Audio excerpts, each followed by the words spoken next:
በጂንካ ከተማ ተከስቷል በተባለው የሄሞራጂክ ፊቨር በሽታ መንግስት 8 ሰዎች በበሽታው ተጠርጥረው ተለይተዋል ብሏል። የከተማዋ ነዋሪ ለሪፖርተር እንደገለጹት 6 ሰዎች በተመሳሳይ በሽታ እንደሞቱ እየተገለጸ ነው። ክልሎች የመንግስት የልማት ድርጅቶችን የመሬት ይዞታ እየነጠቁ ነው ተብሏል። ሰላም ጤና ይስጥልን የተወደዳችሁ የኢትዮጵያ ሪፖርተር ዩቲዩብ ቻናል ቤተሰቦች፣ ወቅታዊና ትኩስ መረጃዎች በፍጥነት እንዲደርሷችሁ የኢትዮጵያ ሪፖርተር ዩቲዩብ ቻናልን ላይክ፣ ሰብስክራይብ እና ሼር ያደረጋችሁ ቤተሰብ እንድትሆኑ ያስታወስን። ኢሊያስ ክፍሌ የሰዓቱን አበይት ጉዳዮች አቀርብላችኋለሁ። አብራችሁን ቆዩ።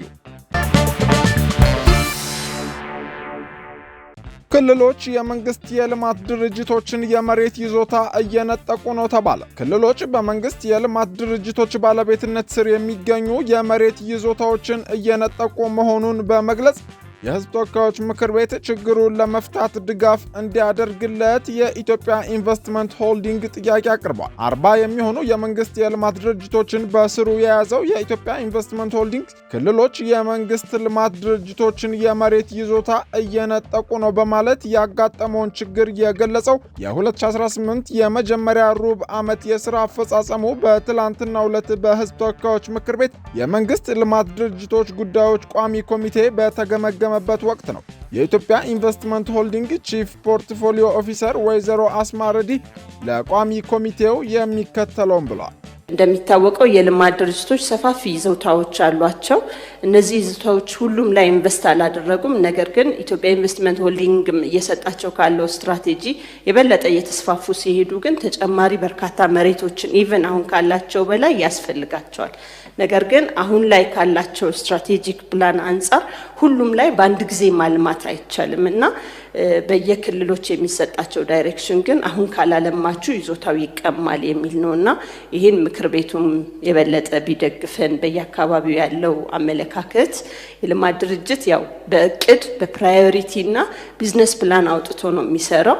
በዛ መሰረት ፕላን አድርጎ ይሄዳልና አሁን የሆነ ነገር ካላረጋችሁበት እቀማችኋለሁ የሚለው ነገር የአብዛኛው የልማት ድርጅቶቻችን አደጋ ስለሆነ ከዚህ አንጻር እናንተን ብትደግፉ እንላለሁ። አመሰግናለሁ።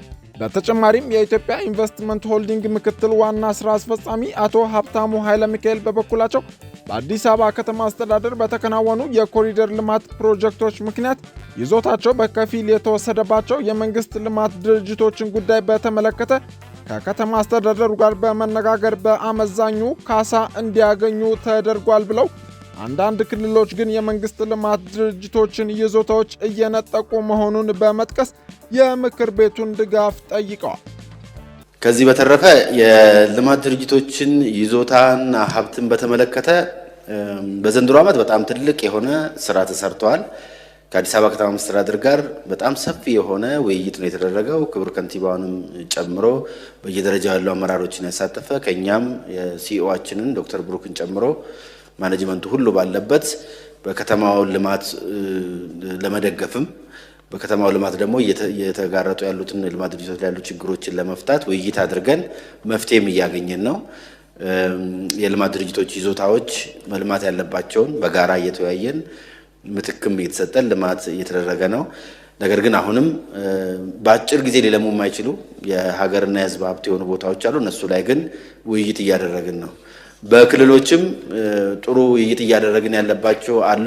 ነገር ግን አሁንም አልፎ አልፎ ያለ እውቅና ያለ ተቋማት እውቅና ተላልፈው ለሰው የሚሰጡ ከዚህም ውጪ የሚመክኑ ይዞታዎች አሉ። የሀገር ሀብት እንደመሆኑ መጠን ከሚመለከታቸው አካል ጋር ውይይት እያደረግን ነው።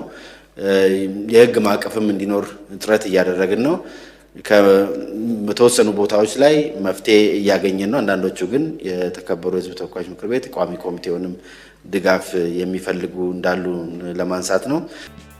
የህዝብ ተወካዮች ምክር ቤት የመንግስት ልማት ድርጅቶች ጉዳዮች ቋሚ ኮሚቴ ሰብሳቢው አቶ መለሰ መና በበኩላቸው በሰጡት ምላሽ ከይዞታ ጋር ያለው ጉዳይ ትልቅ ችግር መሆኑን ጠቁመው ከተማዎች እየተስፋፉ ከመሆናቸው ጋር ተያይዞ ወቅቱን የሚመጥን ነገር መስራት አስፈላጊ መሆኑን ገልጸዋል። ነገር ግን ዘላቂ መፍትሄ ማስቀመጥ የግድ በመሆኑ ከታችኛው መዋቅር ጋር በመናበብ መፍትሄ ማበጀት ይገባል ሲሉ አመልክተዋል። ከዚህ ከይዞታ ጋር ተያይዞ ያለው ነገር በጣም ችግር ውስጥ እንደሆነ ያነሳሉ። በእርግጥ ከተማዎች ተስፋፍቷል። ለእድገታቸው የተለየ አቅጣጫ ተቀምጧል። ከዚህ አንፃር ወቅቱን የሚመጥን ነገር መስራት ግዴታ ነው። አለበለዚያ ፕሮፐር ሶሉሽን ማስቀመጥ ተገቢና ትክክል ነው ብዬ ወስዳለሁ እና እዚህ አካባቢ ያሉ ጉዳዮችን ከታችኛው መዋቅር ጋር በመናበብ እነዚህ ሀብቶች የኢትዮጵያ ብሔር ብሔረሰቦች ሀብቶች ናቸው። የኢትዮጵያ መንግስት ሀብቶች ናቸው። ለቀጣይ ጄኔሬሽን የሚተላለፉ ናቸው። ስለዚህ ፋክቱን በማስረዳት ከተማን የሚመጥን ነገር አቅዶ በመስራት የሀብት ምንጭ በማፈላለግ አይ ቲንክ ተወዳዳሪ መሆንም ያስፈልጋልና ዝም ብሎ ደዋ ለብሶ እጅግ በጣም በአማረ ኮሪደር ልማት ውስጥ ማስቀጠል ከባድ ሊሆን ይችላል። ግን ፋክቱ ላይ በሚገባ መነጋገር፣ መተማመን እና እነዚህ ተቋማት ሰስቴን እንዲያደርጉ ማድረግ ተገቢና ትክክል ነው። ህጉ የሚፈቅደውን ነገር ተከትሎ እንዲፈጸምላቸው ማድረግ ያስፈልጋል። ስለዚህ ይህ አምብሬላ የሆነ ተቋም ይህንን መውሰድ አለበት። እኛም በምናገኘው መድረክ ላይ እነዚህ ጉዳዮች ላይ በሚገባ ግንዛቤ በመፍጠር ያላቸውን ኃላፊነት እና የህዝብ ሀብት መሆናቸውን ተገቢ እይታ እንዲኖራቸው ከ50% አለፍ ብሎ እንዲያቸውም ጭምር በምናገኛቸው መድረኮች ይህንን ግንዛቤ እንፈጥራለን።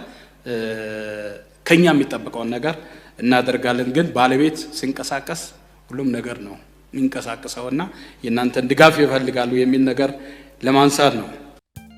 የኢትዮጵያ ኢንቨስትመንት ሆልዲንግ የዜጎች ተስፋ የመንግስት ልማት ድርጅት እንደመሆኑ መጠን የሚጠበቅበትን ውጤት ማምጣት እንዳለበት የተከበሩ አቶ መለስ መና አያይዘው አሳስበዋል።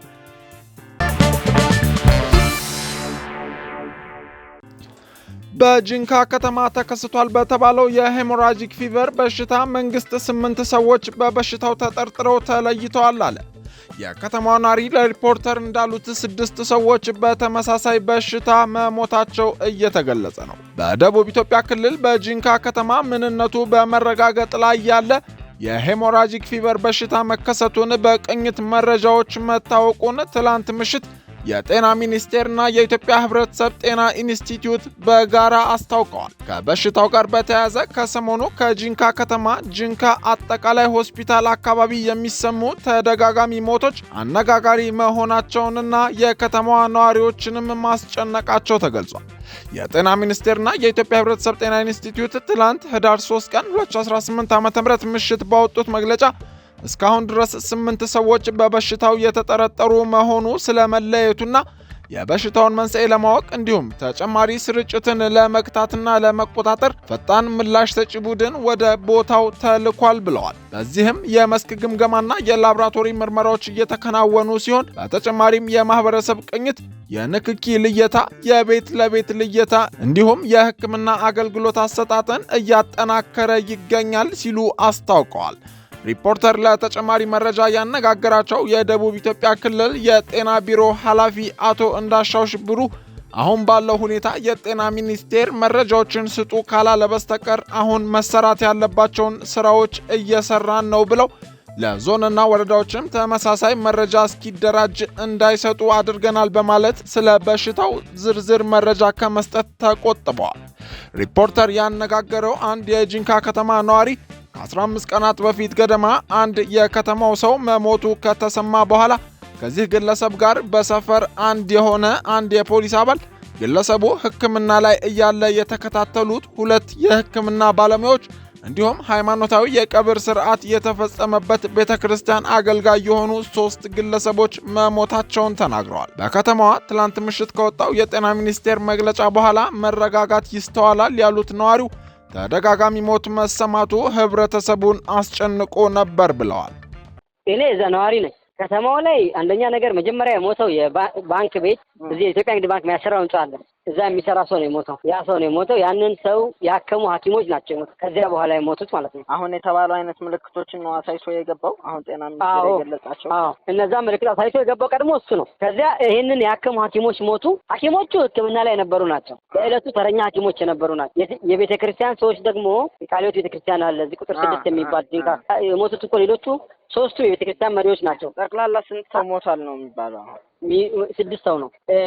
ከቤተ ክርስቲያን 3 ሰው ሞቷል። ፖሊስ 1 ሞቷል። ባንክ የሚሰራ 1 ሰው ሞቷል። የተረጋገጡ ናቸው። በቃ አንድ አይነት ኬዝ ነው። ኬዛቸው አንድ አይነት ነው። ፖሊሱ የሰፈር ሰው ነው። የባንክ ሰውዬ የሰፈር ሰው ነው። ምንም እኔ አሁን ወጣ ብዬ አይቻለሁኝ። የሆነ ተሸብሩ ምናምን ነገር ነበር። ትናንትና ሰው ዝም ብሎ ተደናግጦ ነበር። በኋላ ጤና ሚኒስቴር እንትን ካደረገ በኋላ ብዙም እንትን የተለየ እንቅስቃሴ የለም። የመጀመሪያው ሰው የሞተው መቼ ነው? የሞተው እሱ ከ15 ቀን አይሆነውም ብለህ ነው። ቆይቷል እኮ ቀደም ተከተል። እነሱ እንዴት መሰለህ ከአርብ ነው የጀመረው፣ የዛሬ ሳምንት ማለት ነው። የዛን ቀን ሐኪሞቹ ሳይሆን እነዚህ የቤተክርስቲያን ሰዎች ሪፈር ተደረጉ ወደ ወላይታ ሶዶ ሆስፒታል ገብተው ነበር። እነሱም በጣም እንደውም አንደኛው እዚሁ ነው የሞተው። አርብ ዕለት እነሱ ሪፈር ተደረጉና ሲሄዱ ቅዳሜ ሞታ አንደኛው ሰው በደም ማነስ ደም ማጠር ማለት ነው። የሕክምና ባለሙያዎቹ ኢሚዲየትሊ እነዚህ ሰዎች ሪፈር ከተደረጉ በኋላ በሁለተኛው ቀን እነሱ ሪፈር ተደረጉ ወደ ወላይታ ሶዶ። ሁለቱ ሐኪሞች አንድ ቤስቲ ነርስ እና አንድ ሜዲካል ዶክተር እነሱም ትናንት ወዲያ ማክሰኞ ሞቱ። ማክሰኞ ዕለት ሪፈር ከተደረጉት መካከል ወላይታ ሌላም ፔሽንት 1 ሰው ሞተ። ሮብ ዕለት 1 ሰው ሞተ። አሁን አጠቃላይ ከገቡት በዚህ ኬዝ ማለት ነው ታመው ሆስፒታል ከገቡት 1 ሰው ነው እስካሁን ድረስ በህይወት ያለው እሱ ነው። አሁን እኔ ጋርም ኮሚኒኬት ያደረገን የነበረው ያ ሰው ነው። ኤልያስ ይባላል። ሐዋሳ ሪፈራል ሆስፒታል ነው ያለው። የጤና ሚኒስቴር ተጨማሪ መግለጫ እስከሚሰጥ ድረስ በሽታውን ለመከላከል በአፍ አፍንጫና ሌሎች የሰውነት ክፍሎች የመድማት፣ ትኩሳት፣ ማስቀመጥና ማስመለስ ምልክት ሲኖር ወደ ሕክምና ተቋማት መሄድና የላቦራቶሪ ምርመራ ማድረግ፣ ምልክት ከታየበት ሰው ጋር ንክኪ በሚኖርበት ጊዜ የመከላከያ ዘዴዎችን መጠቀም፣ እጅን ማጽዳትና ማንኛውም ጤና ተቋም በታካሚዎች ልየታ አካባቢ ልዩ ትኩረት በመስጠት የቫይራል ሄሞራጂክ ፌቨር መሰል በሽታን መለየት፣ መመርመርና ማከም እንዲሁም ሪፖርት ማድረግ ያስፈልጋል ብሏል። በጂንካ ከተማ የተከሰተው የሄሞራጂክ ፊቨር አንድ በሽታ ሳይሆን ብዙ በሽታዎችን አቅፎ በስሩ የያዘ ቃል ሲሆን እነዚህም በሽታዎች የሎ ፊቨር፣ ኢቦላ፣ ደንግ ፊቨር የመሳሰሉትና ሌሎችም ሲሆኑ ሰዎች በበሽታው ሲያዙ ከነዚህ አንዱ ወይም ከዚያ በላይ በሚሆነው ሊያዙ እንደሚችሉ የዓለም የጤና ድርጅት መረጃ ያመለክታል።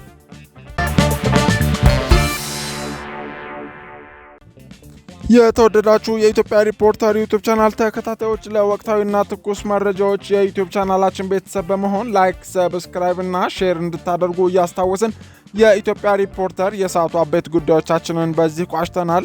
መልካም ጊዜ